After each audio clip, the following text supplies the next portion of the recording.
Brynden Tully had watched the Riverlands burn too many times to count. First under the iron heel of the Lannisters, then by bandits turned desperate when fields were razed and crops stolen, and later by the Freys who, in their hunger for influence and retribution, spared no common folk from their cruelty. He had fought long and hard to protect Riverrun and his family, yet the Tully name had been weakened, the honor of the house almost lost.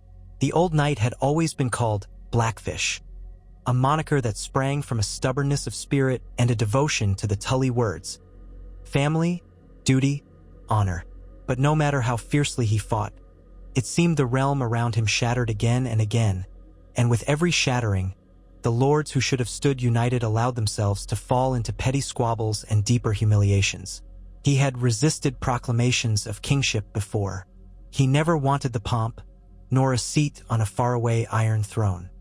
He had no desire to become another pretender in the long line of usurpers and warlords who sought to carve Westeros for themselves. But he could no longer stomach the sight of the Riverlands used as a battlefield for forces beyond its borders.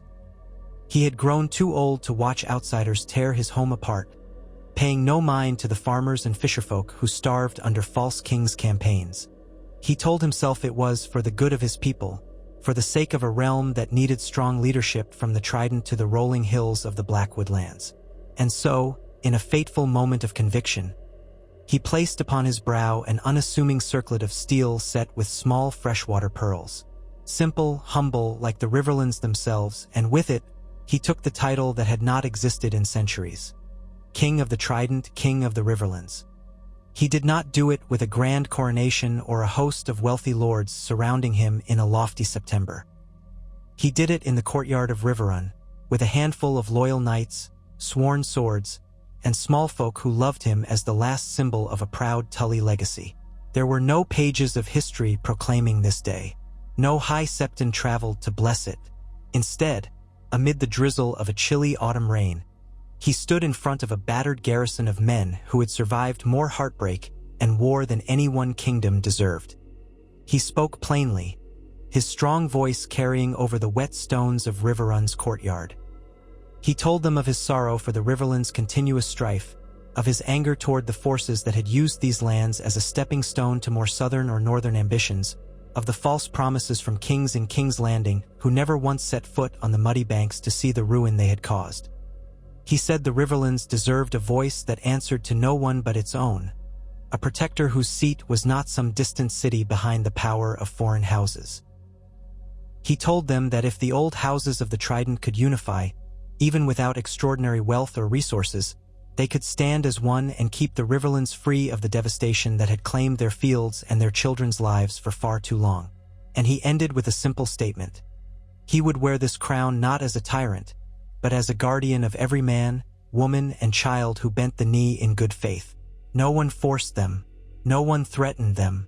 The men in that courtyard, those who had followed him through siege and heartbreak, cheered him and knelt, not in feigned obeisance but in genuine gratitude. That first day as king, if he could even call himself that, Brynden Tully took stock of who still stood with him. Most of the river lords had scattered or become too mired in debts and alliances to the Iron Throne. Lord Edmure Tully, his nephew, was in captivity of sorts, at the mercy of the Freys and Lannisters after the surrender of Riverrun. Rumors spoke that Edmure was either imprisoned at Casterly Rock or some lesser Lannister castle. Despite Edmure's rightful claim as Lord of Riverrun, Brynden could not wait for a nephew who might never see these walls again. Some said Edmure had a child on the way or that the child had already been born, a babe who might claim House Tully's seat one day. Still, the times were too dire, and Brynden was the only Tully capable of rallying loyalty. He looked upon the garrison at Riverrun.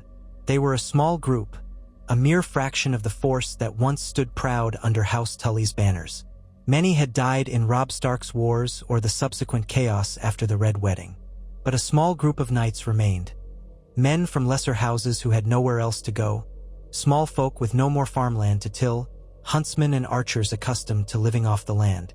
And, of course, there were those who had followed his lead during the siege of Riverrun, who had slipped away to hide in the woods when the Freys took control, then returned when Brynden miraculously retook the castle after a cunning night assault. The retaking had been quiet and vicious. He had waited for the Freys to drop their guard. But that was how you survived when everyone else believed you to be done for. In the days after his claiming of the crown, Brynden dispatched ravens to every known ally. The message was simple: the Blackfish has declared himself king of the Riverlands. He claims stewardship and sovereignty over all who dwell between the forks of the Trident, from the Neck to the Blackwater Rush. He calls upon old oaths, upon the shared blood and tears of the River Lords, upon the memory of their humiliations under Ironborn, Lannister, and the usurping Freys. He begs them to remember the old times when the River Kings stood proud, before Aegon's conquest, before the Tullys bent the knee in the name of peace. This was not a condemnation of House Tully's choice generations past, but Brynden believed that if the Tullys could bend the knee in the name of peace then, perhaps they could stand on their own in the name of survival now. The letters were respectful, albeit bold, reminding each recipient that Brynden had once fought side by side with them, or at least for them, whenever raiders threatened their lands. At the end of each letter, he signed simply as Brynden Tully, King of the Trident, sealing them with the red trout of House Tully pressed into black wax. He half expected many to tear the letters to shreds before reading them fully, calling him a fool or a traitor to the Iron Throne. Yet part of him also knew that hearts in the Riverlands were weary, so weary of war, but also weary of bending to the whims of faraway kings who never gave them a second thought. It was not long before the ravens returned. Some letters expressed polite neutrality. Some lords were not ready to commit. House Mallister of Seaguard acknowledged the claim, but Lord Jason Mallister was cautious. He had a seat on the coast, well aware of Ironborn raids and the need to maintain friendly ties with whichever power might help defend him. House Blackwood was the first to openly pledge. They had old blood, rumors said, older than what came from the First Men's time, and they had their own vendettas against House Bracken and the Freys. They saw in Brynden's claim a chance to break free from the humiliation they had suffered under Lannister rule and to reassert an older identity. Lord Tytos Blackwood responded with a vow of fealty that came scrawled on a single piece of parchment, in bold, unadorned script. "You shall have our swords and our hearts, my king," touched Brynden deeply. Of the old lords, the Blackwoods had always been among the most honorable. This vow gave him the first sign that he was not alone in his madness. Others soon followed: House Vance of Wayfarer's Rest, House Smallwood of Acorn Hall, House Mouton of Maidenpool. Each promised men, supplies, or at least safe passage for Tully's envoys. That did not mean it was easy to unify them, however. Rivalries brewed. House Blackwood and House Bracken had been locked in generational feuds. Brynden knew that forging a kingdom meant being more than a war leader. It meant becoming a statesman, someone who could settle feuds older than the Iron Throne itself. He had neither the tongue of a cunning lord nor the illusions of a starry-eyed romantic. He was an old soldier, but an honest one. He planned to rely on that honesty to keep the realm from fracturing before it even began to stand on its own. He traveled in secret, not wanting to draw Lannister or Frey attention prematurely. Wearing a plain cloak over his breastplate, he visited lords who had sat the fence for too long, trying to weigh which side would triumph in the end. He reminded them not of golden victories, but of the simpler, truer cause, that the Riverlands would no longer be a prize for others. He appealed to their pride, yes, but also to their sense of self-preservation. "If the Lannisters crush us this time, and if we have no one to stand for us," he said, "what will be left of the Riverlands for your children? Another generation of mud and ashes." He saw some heads bow in shame, some in fear. Word spread, and more men started to join under the Tully banner. The larger obstacle was political. The Freys still purported to hold Riverrun, though in truth it was back in Tully hands after Brynden's subterfuge. Walder Frey had died in the midst of the chaos that had come after the Red Wedding, and the resulting power vacuum left the Freys wrangling among themselves. Various Frey heirs demanded retribution against Brynden, each wanting to claim the victory that would solidify their standing as Lord Walder's rightful successor. But that also meant they were divided, squabbling like a pack of feral dogs over the scraps of their late patriarch's influence. The Lannisters had retreated from the Riverlands for the most part, sending only a token garrison to Harrenhal to keep the peace. Jaime Lannister was rumored to be in King's Landing, or off on some new campaign. For now, it seemed the Lannisters did not fully grasp that Brynden Tully had retaken Riverrun, nor did they realize he had crowned himself king. Or if they did, they dismissed it as the last gasp of an old knight's rebellion, not worthy of immediate attention. That lack of immediate retribution gave Brynden precious time. He used it to unify the smaller lords, to ensure supply lines, to gather smiths and begin forging more weapons. He had men ride through the countryside, promising fair treatment if the common folk would join him. He promised that soldiers would be disciplined, not looters, that farmland would be protected. Where possible, grain was redistributed to families devastated by the prior wars. Though Brynden did not have the wealth of the Lannisters, he had sincerity, and to peasants who had seen only chaos and cruelty, that sincerity felt like a lifeline. More and more flocked to Riverrun's banners, forming a growing force. One day, a rider from House Blackwood arrived, panting, his horse covered in sweat. Lord Tytos had sent urgent word. A column of Frye troops was marching toward Raventree Hall, presumably to bring the Blackwoods to heel for their suspected alliance with Brynden Tully. This was not unexpected. However scattered they were, the Freys had enough manpower to dispatch multiple forces throughout the Riverlands to snuff out the first sparks of rebellion. Many Freys likely believed their claim to Riverrun secure under the Lannisters' recognition, and they would be quick to crush any would-be River King. Brynden wasted no time. He sent ravens of his own to those houses who had already pledged. He commanded them to send men or at least harass the Frye column from the flanks. He gathered what forces he could muster at Riverrun, only a few hundred men, but men who were well-trained and loyal. Then he rode out. Along the journey, he was joined by small bands. House Smallwood sent 50 archers who melted in and out of the forests around the Frye approach. House Vance sent men-at-arms to guard the roads behind them. By the time Brynden drew near to the lands around Raventree Hall, his force had grown significantly, though still smaller than the Freys. They prepared an ambush in the thick, ancient woods that curled around the stronghold of the Blackwoods. Tytos, no stranger to warfare, had scouts marking the Freys' progress. When the time was right, in the gray light of an early dawn, Brynden signaled the archers to unleash a hail of arrows from both flanks. He himself led the center, mounted upon a dappled gray warhorse, older but still spirited, with the Tully trout on a standard behind him. The cry went up, "For the king in the Riverlands!" It felt surreal to Brynden to hear himself referred to as such, but the men shouted it with genuine fervor. The Freys, for their part, responded with discipline at first. They formed ranks, raised shields. Many bore the twin towers upon their surcoats. Brynden spotted a few banners of notable Frye sons, but not all of them. Likely the Freys had scattered their best knights among various columns, each commanded by a different heir or nephew or cousin.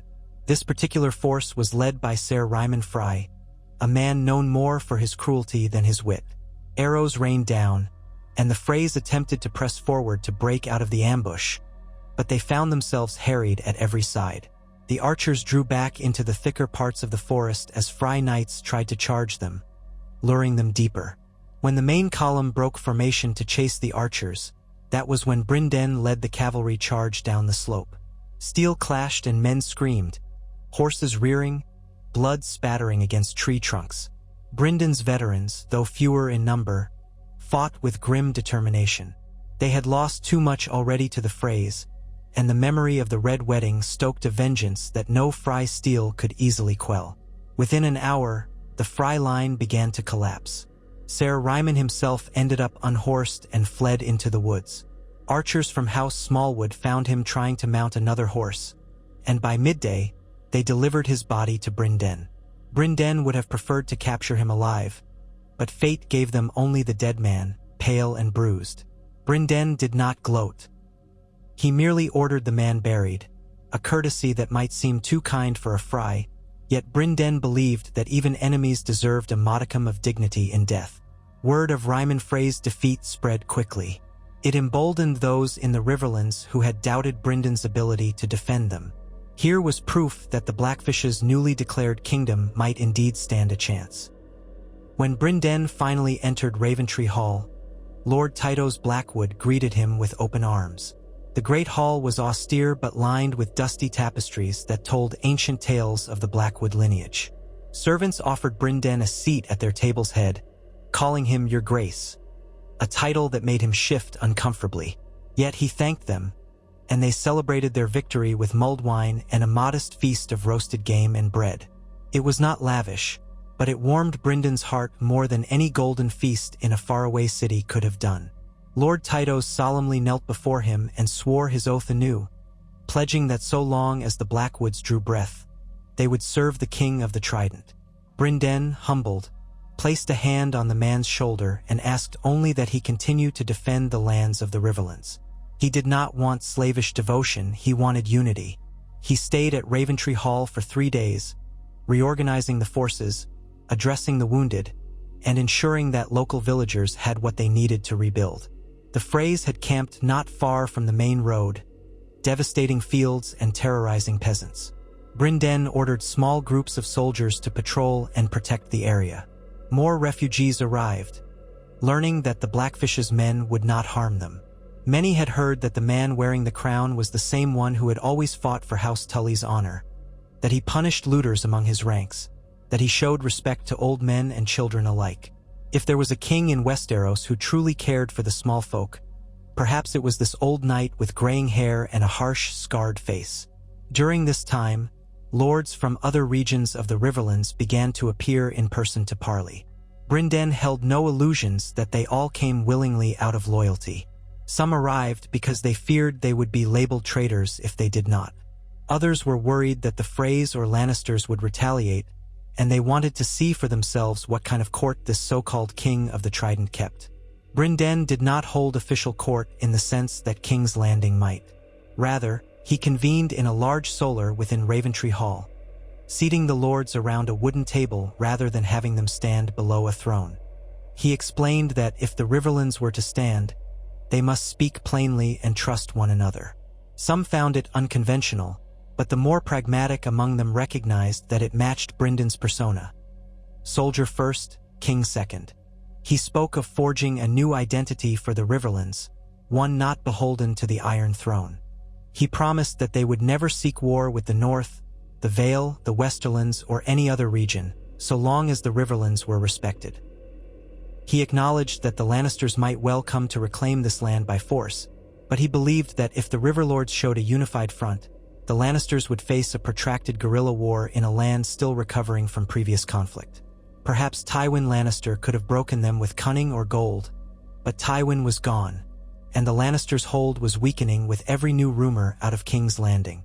Brynden vowed that for every castle the Lannisters might take, they would pay dearly in men and supplies, and for every farm they burnt, he would ensure the small folk had retribution.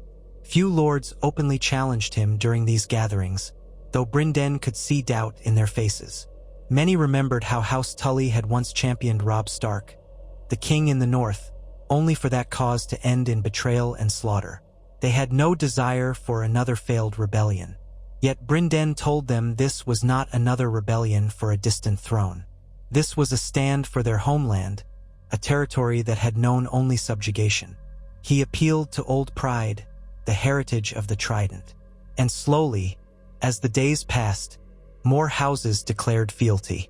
With each new vow, Brynden's domain expanded. From the Blue Fork to the Red Fork and far up near the Neck, word spread that the Riverlands had a king again. Inevitably, the Freys responded. Led by new heirs who clamored for recognition, they launched raids on smaller villages near the borders of their seat at the Twins. The crossing at the Twins remained a strategic choke point, and that alone gave them leverage. They still held hostages from lesser houses. They threatened to kill them if Brynden did not surrender himself and Riverrun. Brynden, after consulting with his advisors, sent a stern message to the Freys: release the innocents, cease the raids, and come to parley under a banner of truce to determine a new understanding within the Riverlands. The Freys scoffed at this, sending back only a simple note that read, "A Tully wearing a crown is a bigger jape than the War of the Five Kings. We will see you hanged." Signed, Hosteen Fry. Hosteen Fry led an army south from the Twins, but before he could advance far, He found the roads blocked by a combination of sabotaged bridges and small pockets of archers who melted into the dense forests, shooting from the shadows. He pressed on, ignoring the mounting losses. The Freys still had a numerical advantage, or so they believed. What they lacked was the cohesion that Brynden's alliance had begun to foster among the other houses. Lords whose families had been wronged at the Red Wedding or by Frey extortion sprang up along the route, picking off outriders and supply wagons. When Hostine finally arrived near Pink Maiden, he was met by Brynden's main force. The ensuing battle was the largest Brynden had fought since crowning himself. Though the Freys had more men, Brynden had the advantage of terrain and a network of allied lords who harried Hostine's flanks. The two forces clashed beside a lazy stretch of the Red Fork under a sky that threatened rain. Brynden rode at the front, wearing the steel crown upon his brow, chainmail shimmering in the wan light, the red trout of House Tully on his breast. Arrows flew, men shouted, swords clashed on shields. Hostine Frey, an older knight with a sour expression permanently carved into his face, shouted curses and tried to break through Brynden's center. Tully's men stood firm, disciplined by their faith in their commander. As the lines ground against each other, House Blackwood's archers launched volley after volley into the Frey ranks. House Mallister, cautiously offering support from afar, sent a small cavalry charge that struck from the flank at a crucial moment. Finally, Hostine's line crumbled. He attempted to retreat, but Brynden's cavalry cut off the path north. The river behind them was too deep for a hasty crossing. In desperation, the Freys tried to surrender. Some knights threw down their swords, calling for mercy. Hostine, in a final act of defiance, charged Brynden directly, bellowing a challenge that no man would forget. Brynden met him on horseback, the two of them exchanging a dance of steel that ended when Brynden's lance grazed Hostine's shield, deflecting the man's blow, and then Brynden's sword slid into Hostine's side. With a ragged breath, Hostine fell from his saddle. Brynden, near breathless and bloodied, dismounted to stand over him. Hostine attempted to spit an insult, but only blood foamed at his lips. The Blackfish stared down at this man who had tormented the Riverlands for so many years, who had gloried in the Red Wedding, who had threatened so many innocents. For a moment, Brynden felt only sorrow that it had come to more bloodshed. Then, with a grim expression, he turned away, leaving Hostine Frey to die in the mud. In the aftermath, Brynden accepted the surrender of the surviving Freys. Many had fought only out of fear or because their lords commanded it. He took their weapons and allowed them to leave, but not before they swore never to bear arms against the king in the Riverlands again. Some found his mercy surprising. Others deemed it weakness. Brynden disregarded the latter. He did not want a kingdom built on pointless executions. The remaining Frey knights who had more direct ties to the Red Wedding's planning, the ones who boasted of their deeds, Brynden held for ransom, hoping he might exchange them for some of the hostages the Freys still had in the Twins. This was how wars were fought in Westeros, after all, and he had to play the game to some extent. As winter's chill crept across the land, Brynden's attention turned to fortifying key positions. He had men repair old towers along the Trident, ensuring that each major crossing was watched. He arranged for supply depots so that the smaller folk would not starve. He sent envoys to the Vale and the North, hoping to open trade routes or at least non-aggression pacts. Lord Peter Baelish, the Lord Protector of the Vale, if rumors were to be believed, was a canny man, once a ward at Riverrun. Perhaps that tie would help or hinder them. Brynden could not be sure. Word came back that the Lords Declarant in the Vale were in no hurry to antagonize the Iron Throne, though they had no desire to crush the Riverlands either. In the north, some said that the Starks were back in Winterfell under a new king or queen, that the Boltons had fallen. But so many rumors surrounded the north that Brynden could not piece fact from fiction. What he did know was that a Lannister response would come eventually. The Lannisters would not permit a new kingdom to emerge uncontested so close to the Westerlands. However, for the time being, King's Landing had its own problems. Unrest among the common folk, rumored conflicts with Daenerys Targaryen somewhere in the east, the faith militant stirring trouble. Tyrion Lannister, the cunning dwarf once known for his political acumen, was said to be exiled. Cersei Lannister supposedly held power in King's Landing, but her grip on the realm was tenuous. That gave Brynden a window of opportunity to consolidate. Winter in the Riverlands was milder than in the north, but still harsh enough to slow armies. During those cold months, Brynden spent time visiting the lords who had pledged to him, ensuring they had enough provisions, sitting by their hearths and sharing modest feasts, forging personal bonds he hoped would outlast the fleeting alliances of convenience. He oversaw the training of new soldiers, conscripting able-bodied men and women from the villages who wished to learn archery or spearwork. These were not professional soldiers, but with proper training, they could defend their homes from raiders. Under his direction, a network of beacons and messenger riders was established, so that if the Freys or any outside force attempted an incursion, word would spread quickly. It was a strange feeling for Brynden, at once exhilarating and exhausting. He was an old knight, used to soldiering and following a liege lord's commands, or at most acting as a military commander in the name of House Tully. Now, as a king, he had to make judgments about trade disputes, mediate feuds, sign decrees about taxes. He had to think about coin, about forging alliances through marriage. The last thought made him uneasy. He had never cared for the politics of betrothals, not even in his youth. Yet he knew that to maintain unity, he might have to suggest marriages between certain houses to quell old rivalries. And though it pained him, he might even have to consider his own betrothal if it would secure the loyalty of a key ally. The Blackfish had never married. He was too restless, he had said, too devoted to the sword. But the crown weighed heavily on his brow, reminding him that personal desires sometimes had to yield for the good of a kingdom. Still, in all his daily toils, Brynden refused to waver in his core principles. He demanded fairness, not cruelty. He insisted that those found looting or harming peasants face harsh punishment, even if they wore his badge. He believed that justice would breed loyalty, and thus far it seemed to be working. Disputes arose, of course, but the small folk spread tales of a king who did not hide behind walls of gold or intricate laws that only favored the wealthy.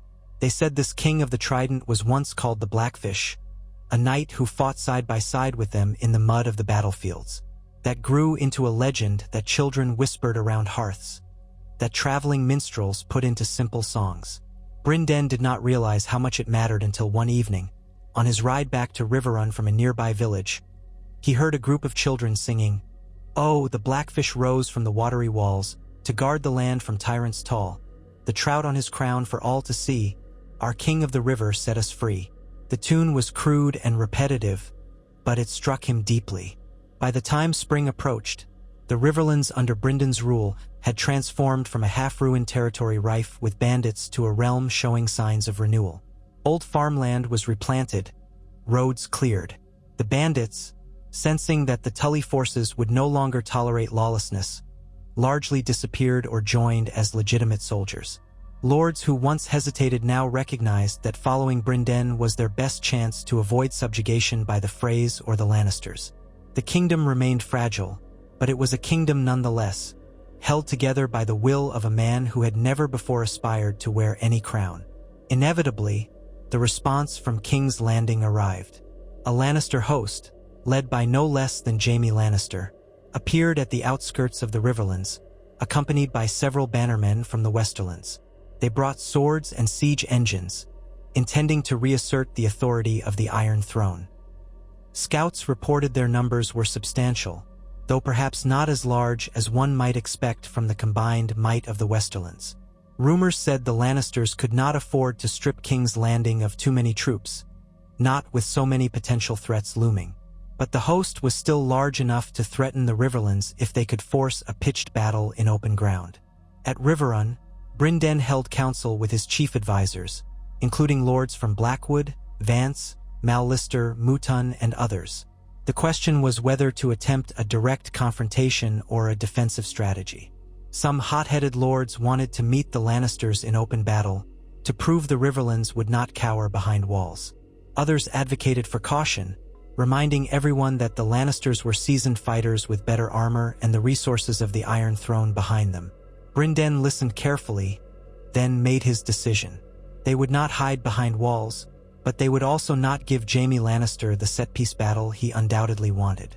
Instead, they would draw him deeper into the Riverlands, harass his supply lines, and force him to split his forces or risk starvation.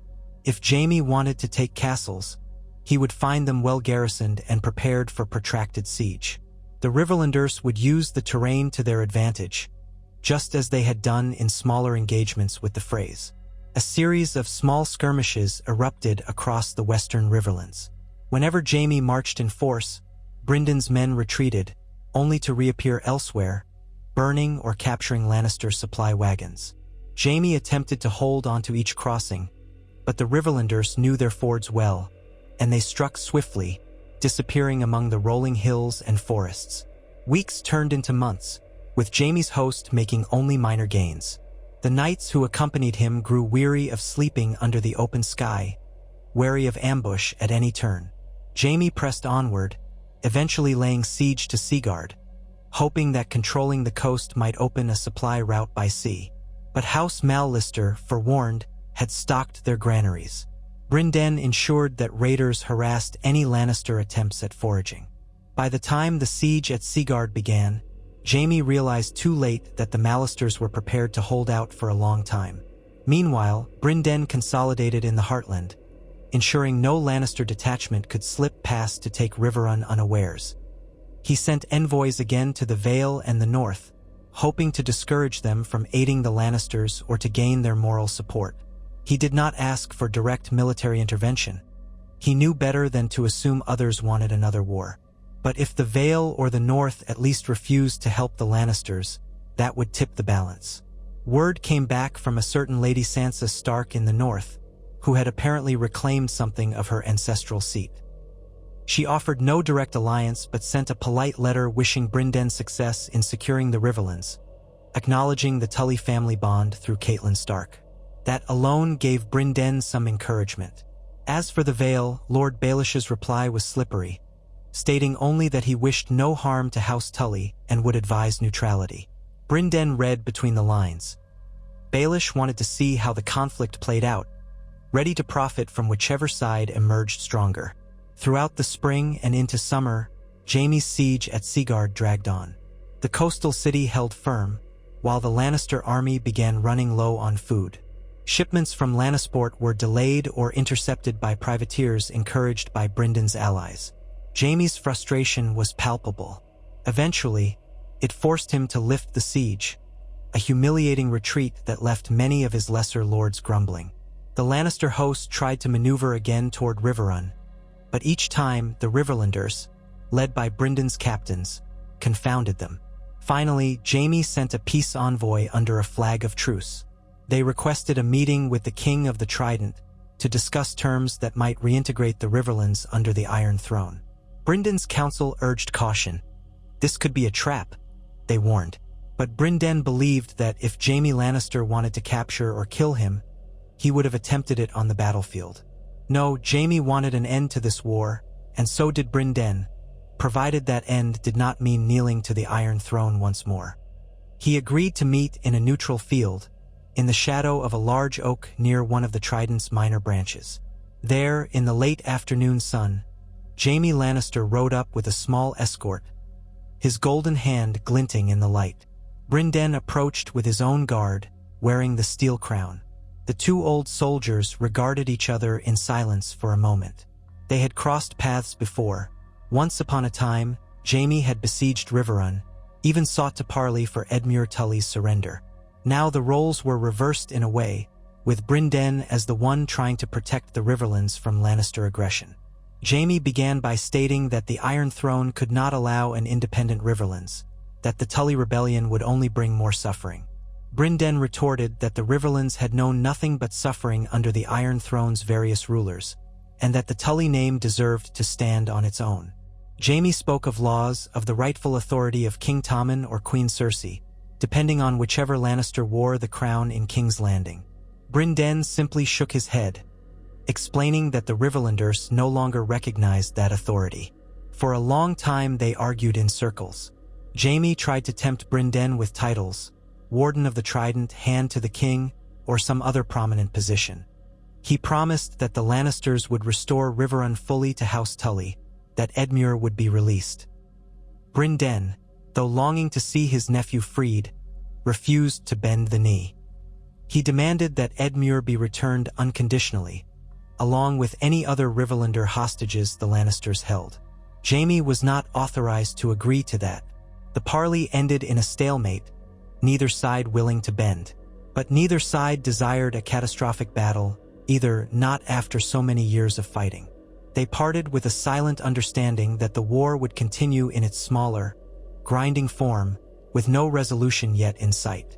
In the weeks that followed, some of Jaime's bannermen began to abandon him, citing broken supply lines and the worrisome approach of winter again. Frustrated and low on provisions, Jaime finally withdrew from the Riverlands, ceding the land to the Blackfish's forces, at least for the present. He likely intended to return once King's Landing had the resources or a strategic advantage, or perhaps if they could secure a deal with the Freys to open the Twins. But for now, the Riverlands stood free, battered yet unbroken. The months turned into a year, then two. In that span, Brynden Tully solidified his claim. Castles that had once been uncertain came under his banner. The Freys continued to rage at the Twins, but their influence waned as more of their forces defected or turned mercenary. Brynden established a tenuous truce with some of the less hostile Freys, agreeing to let them keep their lands if they recognized his kingship, but that agreement was overshadowed by the legacy of the Red Wedding.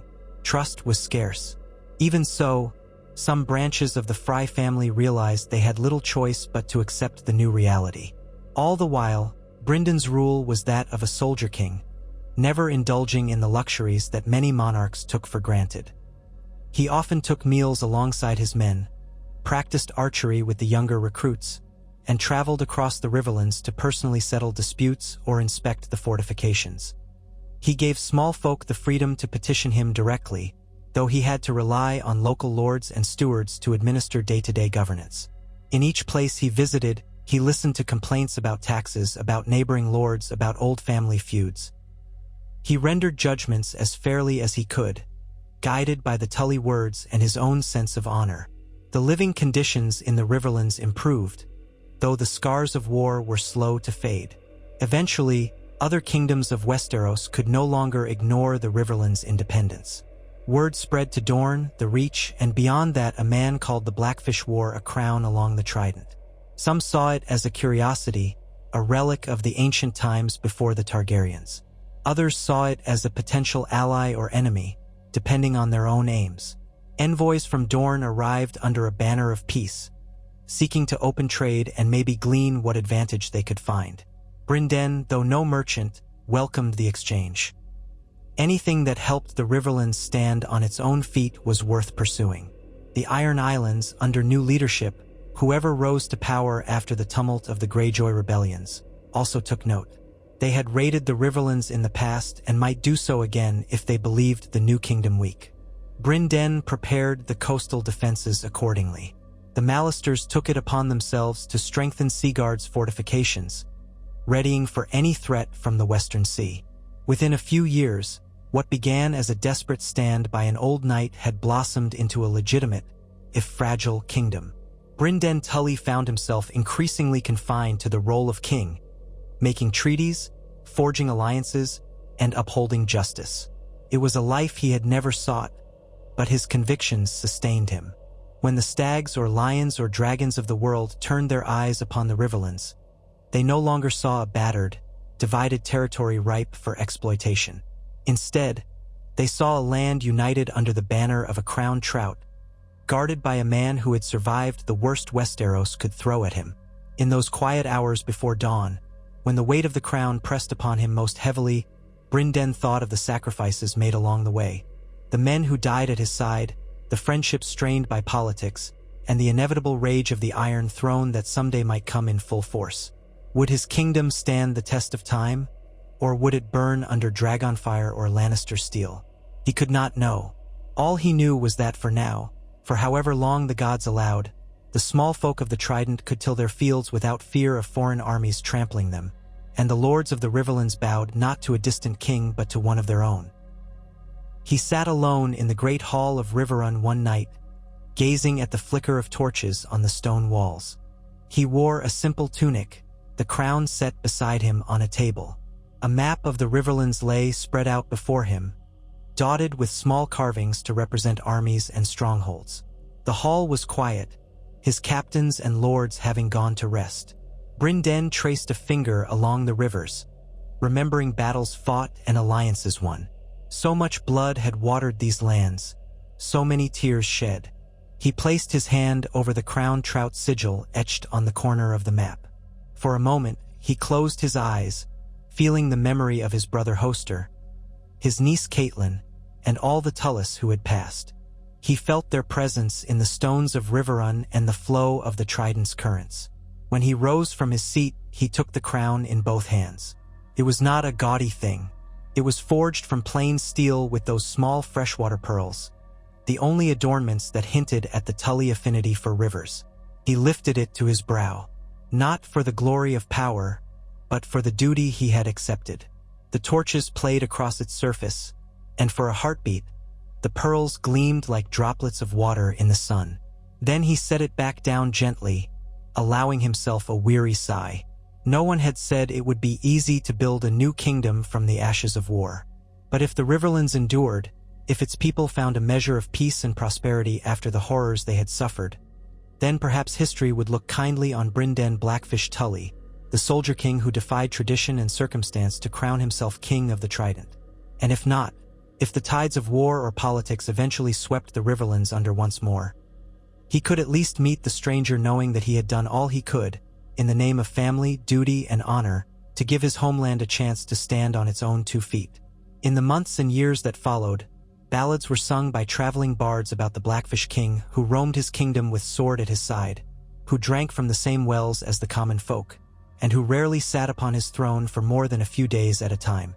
Children would greet him in villages with curious eyes, unsure how a king could look so much like a weathered old soldier. Knights who served under him remarked that he commanded more respect in a muddy camp than most kings did in grand halls. Of course, not every tale was so flattering. Some whispered that his reign would end in blood once the Lannisters or some greater power regained its footing. But at least for a season, the Riverlands breathed free air, governed by a man who had fought for them, bled for them, and would not bend to the Iron Throne's will. And so the Trident flowed, under the watchful gaze of the newly resurrected line of River Kings, its waters reflecting both the memory of past traumas and the promise of a future shaped by those willing to stand for it. It was never certain that Brynden's dream of an independent Riverlands would endure forever. Yet for those who lived through that time, who saw the crowned trout banners flutter proudly from Riverrun to Seaguard and beyond, it felt like the Riverlands had finally reclaimed a piece of its soul, one that had been battered by centuries of subjugation and war. The Blackfish, whether in armor or dressed in a threadbare cloak, had accomplished what many thought impossible. He gave the Riverlands something to believe in again, something that did not stem from fear of invasion or the whims of lords in King's Landing, but from a knight's unwavering resolve to defend the place and people he loved most in the world. No doubt the future remained perilous, but for that fleeting time, the crown of steel and pearls rested on Brynden Tully's head as a testament to the Riverlands' resilience. Soldiers told stories around campfires. Young lords found themselves more loyal to the Tully name than ever before, and the small folk thanked the old knight whenever he passed by. Farmers, who once cowered in ditches as armies trampled their fields, now lifted their heads with hope that even if war returned, there was a king in the Riverlands who would not let them be sacrificed for someone else's ambitions. That was what truly mattered to Brynden Tully, the knowledge that his actions, crowned or not, might finally spare the Riverlands the brutal cycle of being used and discarded by outside powers. He went to sleep each night, though often restlessly, with the quiet reassurance that, if nothing else, he had tried. And in a realm where so few tried, where so many gave in to despair or cruelty, that made all the difference. In that sense, the steel circlet adorned with pearls stood not just as a symbol of royalty, but as a pledge that in the muddy waters of the Trident, in the well-worn fields and battered towns, there was at last a king whose heart beat in unison with the land he served.